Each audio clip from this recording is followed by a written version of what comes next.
Hey y'all, it's Ben here and welcome back to another Pokemon Pocket video. I'm excited to dive into today to really just kind of have a conversation with you all. I'm excited to hear your thoughts down in the comments. So our focus is really something that people haven't really talked about, and I just kind of want to get your vibes as to like what this whole thing is about. And you know, there's been so much focus on decks, there's been so much focus on polls, and like, by the way, if you haven't seen it already, you should check this video out that has like so many fun polls that I did as well too. Definitely would love if you go check that out. But our focus today is this idea around pack points. Oh, hold on. Before we get into everything, I just want to say that only about 2% of you who are watching are subscribed. And so y'all, we're trying to hit 10,000 subscribers before the end of the year. So hit that like button, subscribe, and definitely click that notification bell button because you don't want to miss out on the daily uploads. And you definitely don't want to miss out on these cool pack openings. So let's just get right into it. So the name of the game, y'all, is that the Pokemon TCG Pockets pack points will expire. And like, before we start raising the torches and like grabbing the pitchforks and being like, Ben, what are you talking about, there really is this idea that they're gonna go away, and so let's just talk about it, right? Like, pack points are helpful. When we get them, we get 5 points a piece for every pack that you open, with 2 every day. That means you're getting 10. If you're pulling, you do all the things. Now you could be having more, but they are a way to make sure that you can craft the cards that are missing from the card decks, so that way you can complete your secret mission of getting a Mew, or like crafting specific things from a meta deck that you want to try out, and all the other sorts. I myself have had to crack open a Pikachu EX, which we're gonna be talking about later, but like, it was like I pulled one and I couldn't pull another one to save the life for me, and so I'm just like, I want a second one, so like, why not? But there's this like little button over here that like is like up here that I was like looking around when I was like trying to figure out, like, I need to get it right, and I saw this and I was like, it says here, pack points can be obtained as a bonus when you consume pack stamina and open booster packs. They can be exchanged for cards according to the card's point cost. If the availability period for a given booster pack ends, its pack points will no longer be available for exchange. I'm gonna read that line one more time. If the availability period for a given booster pack ends, its pack points will no longer be available for exchange. Now, that right there had me be like, I assumed, or like, and like, why not, right? I thought these packs were gonna be here forever, right? And maybe they will be. Maybe set 1, like their first starts are always gonna be here, and like as they expand, they rotate the other sets out.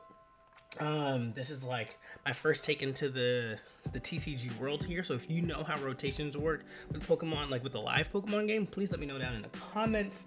But yeah, that's here, and I don't think that they're, you need to go panic and like buy, spend. I think that the Pokemon TCG company for Pocket will definitely make an announcement like saying, hey, this is ending. But we do know that our next set is coming up in December, and that is a mini release, right? Like, that's like a mini set that's releasing, and that has a time limit. So like, is this what's gonna happen? And then we're going to see another set in a new year, and so does that mean like we have 2 sets running along? Does it one set's done, one set's open? And so like, this language in here is just very eye-opening, because it's kind of like, oh, so like, I should be using these, right? Like, I should be spending these and not like going for broke, but I shouldn't be afraid to like spend them. Like, I shouldn't be hoarding them and get the cards that I'm targeting for. So for this, like, now that we've had this idea, like, I just kind of want to go through like, what are some of the cards that like you should be aiming for if you haven't already have like a full set, so that way you are using these, and when the time comes, they're not going to waste and you can get it. But first and above all else, like, one, this is gonna be my opinion as we go through it, so like, let me know what your top cards are that you're like either aiming for or want to craft, or like should be a part of this list. And 2, fun goes above all else. You could be like, Ben, I don't like any of these cards that you suggested, I want to do this thing, and I'm gonna be like, you know what, here's a heart, here's a leg, and I'm gonna say go for it, because I think that's what makes this game, right? Like, it's fun. You do what you want to do with your resources, but like this could have a place for you, you know what I mean? So let's get through those cards that we got. Coming in at number 10, we have the old Amber. Here is 35 points, but essentially you could really use, like, you know, the Dome Fossil, or you could do the Helix Fossil, whichever one that you already have one of would work in. If you have none of the fossils, you know, this is 35 points, you can craft 2 of them. But like, I put this at like the bottom of the list, but like still as like something that's cool to see, because the fossil tech, you know, like if you want to vibe with that, but it's like pretty real in some of the decks, right? So even though it has 40 HP, and the opponent like KOs it, like they still get a point, but you can use this card to like maneuver around a bunch of things, right? Like this card can sit on your bench, and if they Sabrina you, you can be like, nah, you can have this instead. If they KO something, you can move it up, discard it out, and when you choose to discard this either from your bench or from your active spot, you don't lose any points at all, and therefore that works. And then you can include these in here, you know, with like the regular bonds, but they don't count as basics. And so when you're pairing up, let's say, you know, let's say we get the Dome Fossil and you're pairing up Kabutops with Mankey, and like you have 2 lines of Pokemon, Mankeys are going to be targeted by the Pokeball instead of the Dome Fossils, and then you can really draw and get those out. And at number 9, speaking of like Mankey, Primeape actually falls into this slot. I think Primeape has like now got into this new limelight with the new promo Mankey, right? Like the new promo Mankey does their attack for 1 energy that allows it to do 10 damage to itself, and then with Primeape here, if you're not sure, if you're like not aware, you get to do, if you have damage on it, you get to do 100. And so like, this is putting up some good fights against Pikachu EX. Positioning wise, this is also putting up some good fights against Mewtwo EX. If you are going second against Mewtwo EX and you have Mankey up front, you attack, they put an energy up, and then you attack again. You're dealing a lot, and you're putting pressure on them, and like that's really cool that like Primeape can deal with that. And the fun part about that is that it still survives a psychic attack through Giovanni. So it's like, we like it. We like it, we like it, we like it. And so even though it takes two energies, 100 damage is nothing to laugh at. I think we're finding some great segues, because up next is Gardevoir. And Gardevoir is a good one. I think this is one I also spent pack points myself on as well too, because I really wanted the second one. And if you are like a meta hunter and you're like, I really want to play one of the top decks in the game, Gardevoir is the engine for that. I mean, you all have run into this at some point, but it essentially is your ramp for Mewtwo. It puts the power on. It allows you to get that psychic energy on that mon. Even if they attempt to Sabrina you, you could already have like an energy in here. Let's say like you're just getting some wonky things that happen in the beginning. You Psy Shadow, and then you retreat it, and like 110 HP survives a lot, right? And so like, you get this online, that's awesome. You get a second one online, that's even crazier. And like, you could like, Mewtwo EX is definitely like probably the most powerful thing you could be doing with Gardevoir, but you could be playing it with like Gengar or Alakazam and like just have like your fun with it that way. And I think this definitely slots in at number 8. At number 7 here, I think it's our girl Erica. And what's really cool about the supporters is that they only cost 70, which is again still cheaper than like the stage 2 Pokemons. And this is kind of like their first trainer on the list, coming in at number 7. Erica's just a boss, right? Like healing 50 damage from one of your grass Pokemon is just huge sustain. And if you're like into the grass decks, like this is a key card. Like you cannot play grass decks without throwing one of these in there, because it allows you to survive in a lot of situations. You pair Erica up with Venusaur EX or with Butterfree. You can also throw in potions. You're looking at healing so much that the opponent's turn a lot of the times just gets nullified from the damage that they did, while you're shooting out either 100 worth of damage from Venusaur EX, or you're hitting 80 with Executor EX, or you're just doing whatever with your grass types. But the main point is, this card just allows you to survive. And again, for just 70 pack points, if you don't have this card or you only have one right now, like, you get it. You just get it. And speaking of grass decks, one of the walls, the tanks that you want to use is Executor. Now, while this is worth 150 pack points, you will not regret this choice, because one of the main beauties about this mon is that it's just worth one, because it's just a regular Executor. It is 130 HP. It's 1 energy to deal up to 60 damage if you get the coin, but no matter what, you're doing 30, which is great. Getting this online just means that your opponent has to deal with so much health to get through.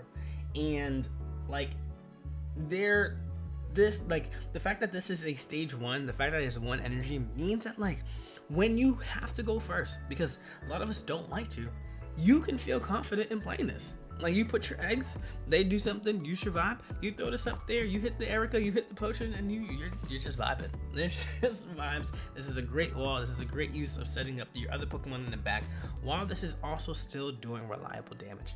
It's coming in at number 5. So we're coming into our top 5 spots, and coming in here at number 5 is Moltres EX. It's our first EX mon, but like, before you send me off to the flames, this is like one of those things where it's like, I want to play this deck. I like fire types, I really want to, and like, you need Moltres EX to make fire decks work. There is the budget Blaine deck that, like, you have Blaine, you have your Ninetales, you have Rapidash, and that's great. But if you wanted to play with any of the other fire mons, you got Charizard, you have Centiskorch, you have Arcanine, and you have other fire types that are going, Moltres is key for you. And like, for just 1 energy, you're literally ramping up so much. Between being able to like roll those 3 coins and just see what you get, and like, you know, sometimes you have a bad beat where you roll 3 tails, but sometimes you have a great beat and you roll 3 heads, and like, that is great. So like, being able to just even get just 1 extra energy, that 500 pack points is awesome.